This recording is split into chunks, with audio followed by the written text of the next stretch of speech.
warahmatullahi wabarakatuh. Waalaikumsalam warahmatullahi wabarakatuh. Alhamdulillahirabbil alamin.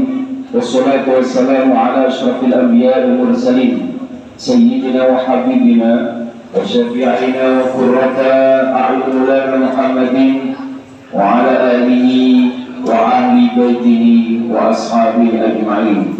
Wa subhanaka la ilma lana illa ma 'allamtana innaka antal alimul hakim. Amma ba'd. Hadratul mukaramin, para alim, para ulama, segenap Bapak Ibu guru SMA Maniang yang amat kami hormati, semua siswa-siswi kelas 10, 11, 12 yang disayangi, dicintai oleh Allah SWT. Amin ya rabbal alamin. Alhamdulillah, di kesempatan pagi yang cerah ini, takdirnya Allah Subhanahu wa Ta'ala, kita masih diberikan kesempatan hidup, masih diberikan kesempatan untuk ibadah, masih diberikan kesempatan thalabul ilmi, bisa masuk sekolah. Ini semuanya karena pertolongan dari Allah Subhanahu wa Ta'ala. Maka mari kita awali pagi yang cerah ini dengan selalu tersenyum, sebab orang yang tersenyum itu tanda bahagia. Tanda bahagia berarti tanda syukur. Kalau orang itu mencucuan, besemutan, lambene gak iso metu untune, ya berarti dia tidak bahagia, berarti tidak syukur. Ya, hidup harus banyak tersenyum. Senajan gak duwe senajan duwe utang, tetap harus senajan pacari di Allahumma sholli ala sayyidina Muhammad. Mari kita awali dengan baca surat Al-Fatihah seperti biasa. Tirukan saya. Moga-moga ilmu yang kita pelajari kali ini dan seterusnya dan sebelumnya adalah ilmu yang bermanfaat, ilmu yang barokah, ilmu yang mengantarkan kita semuanya selamat dunia sampai akhirat. Amin ya rabbal alamin. Bismillahirrahmanirrahim. Allahumma anfa'na bima 'allamtana wa 'allimna ma yanfa'una wa zidna ilman nafi'an. Al-Fatihah. A'udzu billahi minasy syaithanir rajim. Bismillahirrahmanirrahim. Alhamdulillahi rabbil alamin. Arrahmanir rahim. Maliki yaumiddin. Iyyaka na'budu wa iyyaka nasta'in. Ihdinas siratal mustaqim. Siratal ladzina an'amta 'alaihim ghairil maghdubi 'alaihim waladdallin. Amin. Faslun utawi iki ku fasal suci alladzi utawi perkara kang yatuhuru bisa suci, yatuhuru bisa suci minan najasati saking pira-pira najis iku salah satun ono telu. Ada 3 hal yang suci dari najis atau perkara najis yang bisa menjadi suci. Itu judulnya perkara, 3 perkara najis yang bisa menjadi suci. Al-khamru itu khamr idza takhallat. Al-khamru itu khamr utawa sajen utawa arak idza takhallat kakalane maleh berubah dadi juga apa khamr binafsiha kelawan awak dhewe khamr. Yang nomor 2, yang nomor 2, number 2, wajibul maitati la kulite batang Wajibul maitati lan kulite padang idza dzubiha takalane disama apa kulite padang wama lan barang sorokan dadi apa ma hayawan iku hayawan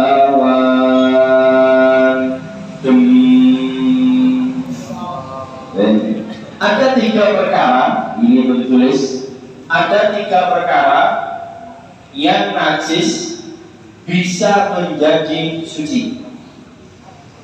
Pertama, arak khamr, arak yang apa namanya, yang digunakan oleh orang-orang di daerah Tuban ini, arak. 3 perkara najis yang bisa menjadi suci. Arak ketika menjadi cuka, ya, arak pas jadi cuka. Syarat dan ketentuan berlaku. Yang bagaimana Pak? Dengan catatan berubahnya secara alami, berubahnya sendiri tanpa adanya perubahan yang lain, bukan lewat alat tertentu, juga bukan lewat zat kimia, alami. Hari dibiarkan, ya, arak itu dibiarkan, setelah berubah, ya biasanya seperti legen, ya, legen awalnya masih halal, tapi kalau sudah menjadi arak maka haram. Kok dibiarkan lagi menjadi cuka maka halal. Biasanya kecut, ya, kecut, ya, kayak helai kalian semuanya, kecut juga. Itu maka menjadi halal. Jadi ingat-ingat, legen halal, jadi arak haram, jadi cuka halal. Jadi halal, haram, halal. Kok bisa? Itulah luar biasa di Gusti Allah. Ya sama dengan orang mau menikah, ya. Sebelum menikah menjadi haram, setelah menikah menjadi halal. Kok pegatan lagi menjadi haram? Kok bisa Pak? Itulah hebatnya Gusti Allah. Semuanya kalau mengikuti syariat maka akan aman. Tapi kalau semuanya tidak mengikuti syariat sakara PDW, maka nanti akan memperoleh hal-hal yang tentunya membawa efek. Semuanya demikian. Dan segala sesuatu yang halal ataupun haram pasti punya dampak negatif dan dampak positif. Orang kalau mendem kakean minum arak, khamr, ya kadang sedikit maupun banyak, tetap hukumnya haram. Dikit lho Pak, aku kok ngincip itu, mau sak tetes, nek jenenge haram tetap haram, tidak bisa berubah. Sak tetes cok lho Pak, kapo apa nih? Nek haram tetap haram. Nanti efeknya apa? Akan menjadi pribadi-pribadi yang tentunya menjadi orang yang tuturane ya. Makanya seringkali kami sampaikan, kalau orang itu kakean maksiat, mohon maaf, ilmu masuk ke otak kita, ke pikiran kita itu angel tembus. Allahumma sholli ala sayyidina Muhammad. Kenapa? Al ilmu nurullah wa nurullahi la yuhdali asi. Ilmu adalah nur Gusti Allah.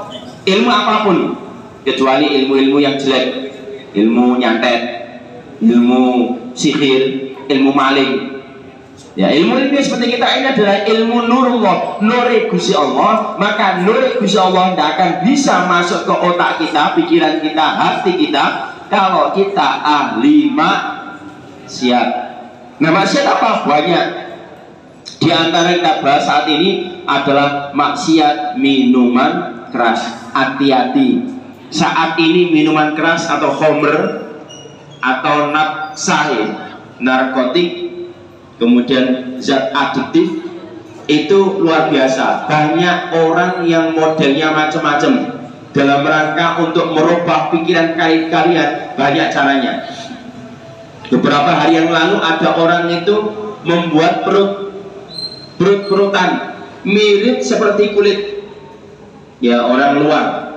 Terus kemudian di perutnya diisi narkoba, ya, diisi, kemudian dibuka, ternyata dalamnya isinya narkoba, di tengahnya diisi kapas, tapi bentuk bentuknya perutnya itu mirip seperti perut asli.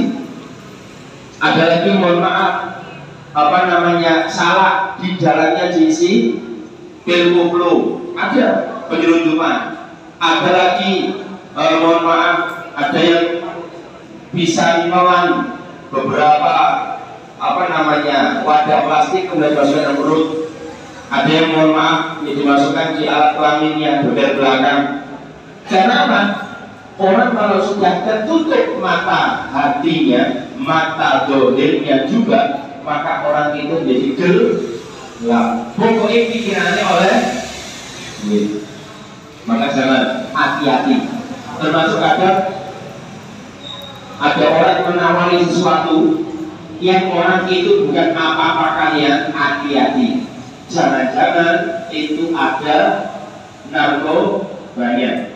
Makanya seringkali kami sampaikan, kalau pagi sama sore jangan lupa zikir Bismillahi la yadurru ma'asmihi syai'un fil ardi wa la fis sama wa huwa samiul alim. Baca itu pagi 3, sore 3. Insya Allah tidak ada yang bisa membahayakan dalam hidup kita. Maka kalau makan baca itu sudah. Saat ini harus demikian. Apalagi zamannya Omikron seperti ini, harus perbanyak baca itu. Bismillahirrahmanirrahim. Baca tiap hari, tiap sholat malah bagus. Yang pertama, arah menjadi doa dengan catatan alami, tidak dibuat. Yang kedua, kulit bangkai ketika disamak, ya, kulit bangkai ketika disamak ini penting juga. Lupa kulit bangkai kok bisa menjadi halal? Iya, di saat disamak. Sebab kalau bangkai itu hewan yang mati tanpa lewat penyembelihan yang syar'i. Kalau ad-dawru atau sama, menghilangkan sisa yang ada di kulit, baik lemak atau bulunya, dengan sesuatu yang pedas. Ya, dalam hal ini pedas adalah sifatnya membakar dengan sifat pedasnya, seperti daun-daun khusus. Jadi sama dijemur, kemudian disamak khusus dengan cara khusus juga. Ini perlu praktek. Nah, bangkai yang sudah disamak seperti itu, maka bangkainya menjadi suci. Ya, bangkainya menjadi suci.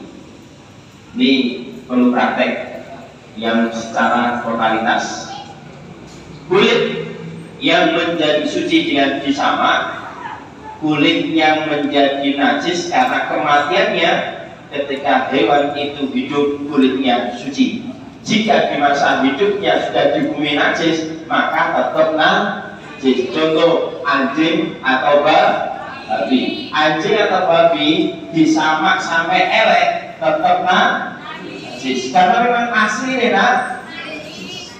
Kalau hewan-hewan yang lainnya, katakanlah kambing, katakanlah kerbau, sapi, kok pas jadi bangkai waktu itu, maka caranya supaya menjadi tidak najis, disamak terlebih dahulu. Kulitnya dibersihkan dari najisnya, dari lemahnya, dari hal-hal yang lainnya, sehingga murni najis, dan pakai cara tertentu khusus, maka kulitnya menjadi tidak najis.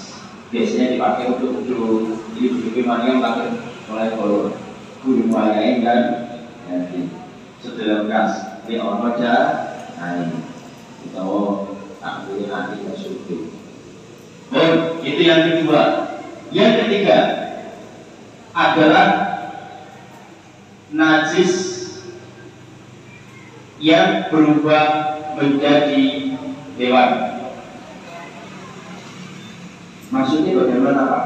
Contoh, ada babi, ada anjing, itu kan najis, ya, baik babi ataupun anjing. Walaupun kalau anjing masih diperselisihkan, kalau ekor sapi najis, Hanafi tidak najis, tapi tetap boleh dimakan. Ya, kalau Imam Syafi'i memang anjing, babi najis. Nah, anjing, babi itu najis menjadi bangkai, tiba-tiba keluar ulat, ulatnya itu, maka ulatnya menjadi suci. Ulatnya, bukan babinya, bukan anjingnya. Ini menurut kitab Safinatun Najah, najis yang berubah menjadi hewan, najis tapi menjadi hewan. Hewan yang apa? Hewan yang memang diperbolehkan. Contoh ulat, contoh cacing. Seperti contoh lagi ya, bangkai berubah menjadi cacing. Ini juga boleh. Silakan kalau yang mau makan cacing. Ya, pokoknya gak gilani. Ya, hewan yang salah satunya haram, juga hewan yang menjijikan. Pokoknya kalau menjijikan itu menjadi haram. Tapi kalau kalian tidak menjijikan, silakan makan ulat, makan cacing. Kalau nggak menjijikan apa-apa. Terus apa namanya belut itu ya. Kalau kalian tidak gilani, nggak menjijikan, silakan dimakan. Mengekel belut itu rodok angel. Makanya kok ono arek cekel-cekelane angel berarti dia turunan Allahumma sholli ala sayyidina Muhammad. Ya. Sebagian ulama memandang bahwa bisa jadi cacing itu tercipta di tempat bangkai itu, tetapi bukan berasal dari bangkai itu, sehingga tidak masuk dalam pembahasan najis yang berubah menjadi suci. Ada gitu. Tapi kalau ulat atau ular yang dari barang yang najis, ya, terus kemudian menjadi ulat atau ular, maka boleh kalau mau makan, alias barangnya menjadi suci. Tiga hal ini perlu diwaspadai atau diberi pengertian. Jadi satu, arak kalau sudah menjadi cuka, awali legen jadi arak jadi cuka, maka depan sama belakang halal, tengahnya arak jadi haram. Hati-hati. Oke. Yang kedua adalah kulit bangkai yang sudah disamak, sudah dibersihkan, di cara tertentu, dijemur dan macam-macam, maka menjadi najisnya hilang.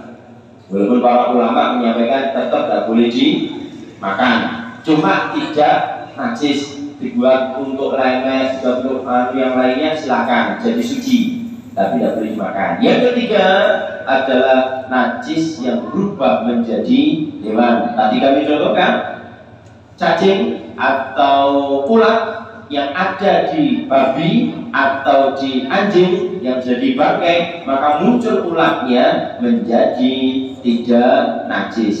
Silakan kalau mau dimakan, kalau berkenan dan tidak jijik. Ada orang itu tidak mau makan lele. Kenapa kamu tidak makan lele? Iya Pak, karena rata-rata lele itu, apalagi yang besar-besar, itu makanan dari degedanisasi, gedang goreng. Gedang goreng wongi senopo? Sing jual itu rata-rata kan hasil tambah, terus atasnya itu dikasih itu dulu. Kalau sekarang mungkin tidak. Dulu zaman saya itu kalau ada tambah, atas itu ditaruh apa namanya, semacam kayu, kemudian di situ dikasih tempat khusus digunakan untuk yang punya untuk membuang hajat. Jadi sekali jalan dapat beberapa poin. Jadi lele ini yang kalau seger, terus kemudian naiminnya ya jadi halal, jadi aman, tak perlu dibuang kemana-mana.